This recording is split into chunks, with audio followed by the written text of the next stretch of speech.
ज्ञानाय नमः वैराग्याय नमः विशुद्धाय नमः मध्ये महालक्ष्मी देवी नमो नमः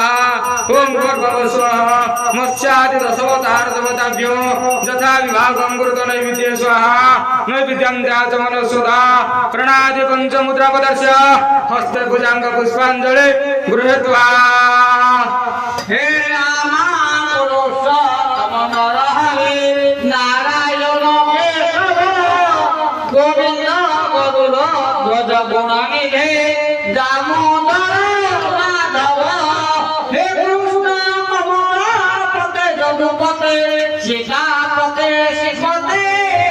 वैकुंठाधिपते चराचरपते